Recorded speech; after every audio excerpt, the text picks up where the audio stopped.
Assalamualaikum warahmatullahi wabarakatuh. Selamat pagi dan salam sejahtera bagi kita semua. Yang terhormat Bapak dosen mata kuliah hukum jaminan serta teman-teman sekalian yang saya hormati. Perkenalkan, kami dari kelompok 3. Pada kesempatan kali ini kami akan mempresentasikan materi yang berjudul Membeli rumah di kantor lelang ditinjau dari perspektif hukum jaminan. Tema ini kami pilih karena saat ini pembelian rumah melalui kantor lelang semakin banyak diminati di masyarakat. Selain harga yang relatif lebih murah dibanding harga pasar, proses lelang juga memiliki hubungan yang sangat erat dengan praktik hukum jaminan, khususnya mengenai hak tanggungan dalam dunia perbankan. Dalam kehidupan sehari-hari, banyak masyarakat membeli rumah melalui kredit bank. Ketika debitur tidak mampu membayar cicilan atau mengalami wan prestasi, bank sebagai kreditur mempunyai hak untuk melakukan eksekusi terhadap objek jaminan melalui pelelangan tersebut. Oleh karena itu, penting bagi kita sebagai mahasiswa hukum untuk memahami, yang pertama, bagaimana mekanisme lelang rumah, yang kedua, dasar hukumnya, yang ketiga, ada hak dan kewajiban para pihak, lalu serta perlindungan hukum bagi kreditur, debitur, dan pembeli lelang. Dalam presentasi kami ini, kami akan membahas yang pertama ada pengertian lelang, yang kedua ada pengertian hukum jaminan dan hak tanggungan, yang ketiga ada dasar hukum lelang rumah, yang keempat hubungan lelang dengan kreditur macet, yang kelima prosedur membeli rumah di kantor lelang, yang keenam ada hak dan kewajiban para pihak, yang ketujuh ada keuntungan dan resiko membeli rumah lelang, yang kedelapan contoh kasus, yang kesembilan analisis hukum, dan terakhir ada kesimpulan. Yang pertama, keuntungan dari membeli rumah lelang adalah harga yang lebih murah. Rumah lelang sering dijual di bawah harga pasar. Hal ini menjadi daya tarik utama bagi para pembeli. Yang kedua, mendapatkan legal dan resmi karena dilakukan oleh negara melalui KPKNL, prosesnya memiliki kepastian hukum. Yang ketiga, peluang investasi, banyak investor membeli rumah lelang untuk dijual kembali, direnovasi atau disewakan.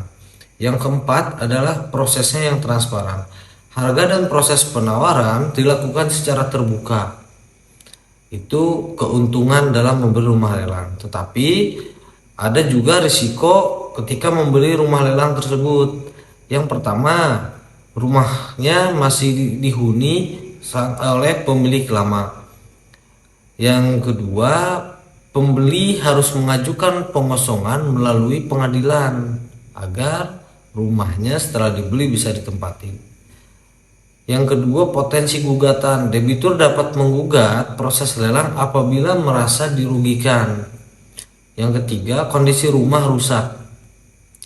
Contoh, ada beberapa rumah yang dilelang itu kosong bertahun-tahun, rusak, tidak terawat, ataupun tidak layak huni terkadang ya. Dan yang keempat, tidak bisa melihat interior. Dalam beberapa kasus, pembeli hanya dapat melihat bagian dari luar, di luar rumah aja, jadi bisa melihat. Nah, dan hak dan kewajiban para pihak. Hak kreditur, satu, memperoleh pelunasan utang. Yang kedua, menjual objek jaminan. Yang ketiga, menerima hasil lelang. Dan kewajiban kreditur tentunya adalah melaksanakan prosedur sesuai hukum. Yang ketiga, tidak melakukan perbuatan melawan hukum. Dan hak debitur, pertama adalah memperoleh pemberitahuan. Yang kedua, menggugat jika ada pelanggaran prosedur. Sekarang adalah kewajiban debitur. Kewajiban debitur melunasi utang, menyerahkan objek jaminan apabila wan prestasi.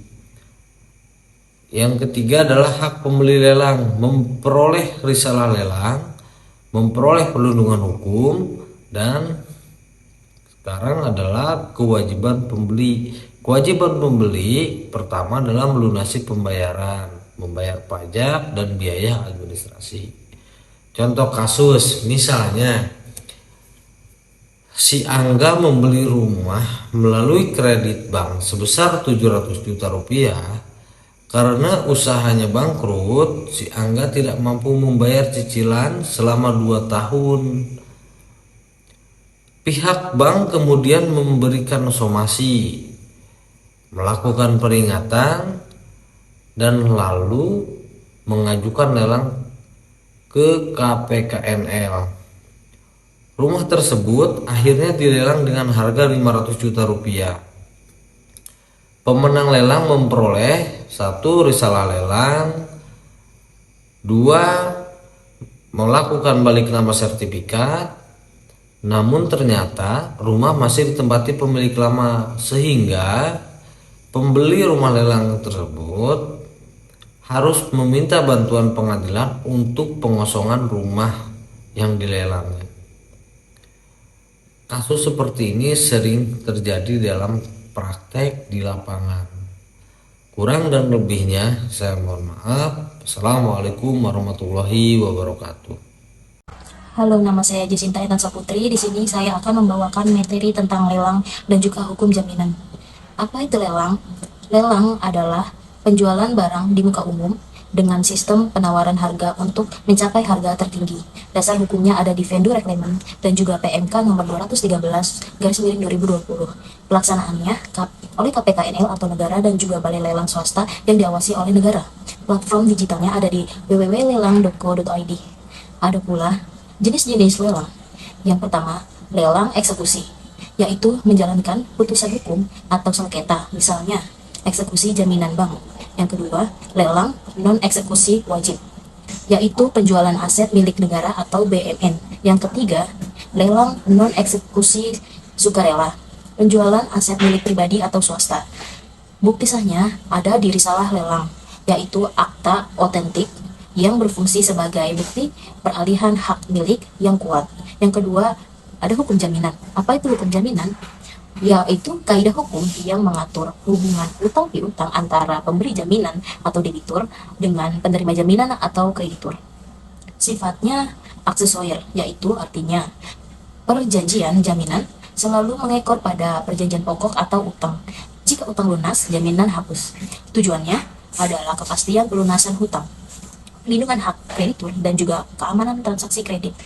Jenis kreditur yang pertama konkuren, yaitu kreditur tanpa jaminan atau haknya seimbang dengan kreditur lain. Yang kedua preferen, yaitu kreditur pemegang jaminan memiliki hak mendahului untuk lunasan. Ada pula bentuk-bentuk jaminan kebendaan. Sesuai perkembangannya berikut adalah objek jaminan yang wajib dalam praktek perbankan. Yang pertama hak bangunan. Undang-Undang Nomor 4 Tahun 1996. Objeknya ada tanah, rumah, dan bangunan. Ciri-cirinya memiliki irah-irah seperti demi keadilan, memberikan hak eksekusi langsung jika diatur uang prestasi. Yang kedua, jaminan fidusia. Undang-Undang Nomor 42 Tahun 99. Objeknya benda bergerak seperti kendaraan, mesin, stok barang. Ciri-cirinya, barang tetap di tangan debitur, tapi hak milik secara hukum atau dokumen dipegang oleh kreditur. Yang ketiga, gadai. Pasal 1150 KUH Perdata. Objeknya benda bergerak seperti emas dan juga barat elektronik. Ciri-cirinya, barang wajib diserahkan dan dikuasai oleh kreditur. Yang keempat, jaminan perorangan. Jaminan oleh pihak ketiga, orang atau perusahaan yang menjamin akan membayar jika debitur gagal membayar. Hubungan lelang dan juga hukum jaminan korelasinya terjadi saat terjadi uang prestasi atau gagal bayar. Lelang adalah instrumen bagi pemegang jaminan, khususnya hak tanggungan dan juga fidusia, untuk mencairkan nilai benda jaminan. Parate eksekusi, hak debitur untuk langsung melelang barang jaminan melalui KPKNL tanpa memerlukan putusan pengadilan yang memakan waktu lama. Sekian materi dari saya. Selanjutnya untuk materi berikutnya akan dibacakan oleh teman saya, Jasmine. Halo, aku Jasmine. Aku akan menjelaskan mengenai hubungan lelang dan juga hak jaminan. Hubungan antara lelang dan hak jaminan itu sangat erat. Jadi, ketika seseorang mengajukan kredit rumah ke bank, biasanya bank akan meminta jaminan. Bisa berupa seperti sertifikat rumah ataupun sertifikat tanah. Lalu kemudian akan dibuat yang namanya perjanjian kredit dan juga akta pemberian hak tanggungan atau APHT. Jika debitur membayar lancar, maka jaminannya akan tetap aman. Namun, permasalahannya adalah gimana kalau misalnya si debitur ternyata melakukan one prestasi. Maka yang akan dilakukan adalah bank dapat mengeksekusi jaminan, salah satunya melalui pelelangan umum. Hal ini juga diatur dalam pasal 6 Undang-Undang Hak Tanggungan yang menyatakan bahwa pemegang hak tanggungan pertama mempunyai hak menjual objek hak tanggungan melalui pelelangan umum apabila debitur cedera janji. Dengan demikian, lelang menjadi alat perlindungan hukum bagi kreditur. Dasar hukum lelang. Pelaksanaan lelang memiliki beberapa dasar hukum, antara lain 1.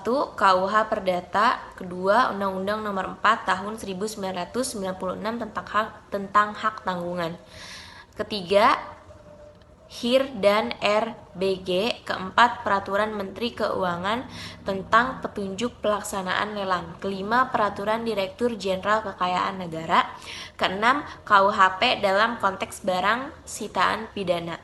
Selain itu, risalah lelang memiliki kekuatan sebagai akta autentik. Penyebab rumah dilelang. Ada beberapa penyebab rumah dilelang, yaitu 1. Kredit macet. Ini adalah penyebab paling umum. Debitur tidak mampu membayar cicilan sehingga bank melakukan eksekusi. 2. Putusan pengadilan. Rumah dapat dilelang berdasarkan putusan pengadilan yang telah berkekuatan hukum tetap. 3. Kepailitan. Dalam perkara kepailitan, aset debitur dapat dijual melalui lelang untuk membayar utang. Yang keempat, sita pajak atau sitaan negara. Barang yang disita negara juga dapat dijual melalui lelang. Prosedur membeli rumah di kantor lelang. Yang pertama, mencari informasi lelang. Calon pembeli dapat melihat pengumuman melalui website lelang.go.id.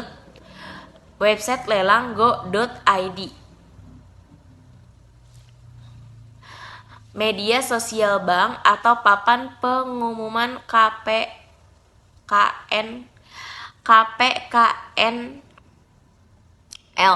Informasi yang dicantumkan biasanya lokasi rumah, lokasi tanah, harga limit, uang jaminan, jadwal lelang, dan syarat peserta. Mengecek kondisi rumah. Sebelum mengikuti lelang, pembeli sebaiknya mengecek lokasi, memastikan akses jalan, memeriksa lingkungan, dan memastikan rumah tidak bermasalah. Karena dalam banyak kasus rumah dijual apa adanya. Registrasi peserta lelang. Peserta harus yang pertama membuat akun, mengunggah identitas, dan memenuhi syarat administrasi. Yang keempat, menyetor uang jaminan. Peserta wajib menyetor uang jaminan sesuai ketentuan. Jika kalah lelang uang, maka akan dikembalikan. Jika menang, uang jaminan diperhitungkan sebagai pembayaran. 5. Pelaksanaan lelang. Lelang dilakukan secara terbuka dan transparan. Peserta memberikan penawaran harga. Pemenang adalah peserta dalam penawaran tertinggi. Pelunasan pembayaran. Pemenang wajib melunasi pembayaran sesuai batas waktu. Jika tidak dilunasi, maka kemenangan dibatalkan dan uang jaminan dapat hangus.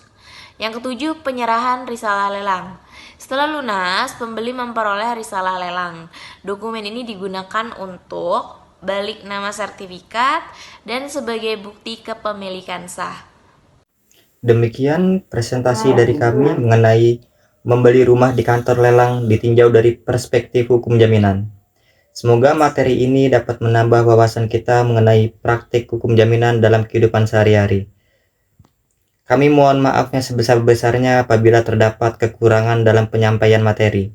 Terima kasih atas perhatian dari Bapak dosen hukum jaminan dan teman-teman sekalian. Wassalamualaikum warahmatullahi wabarakatuh.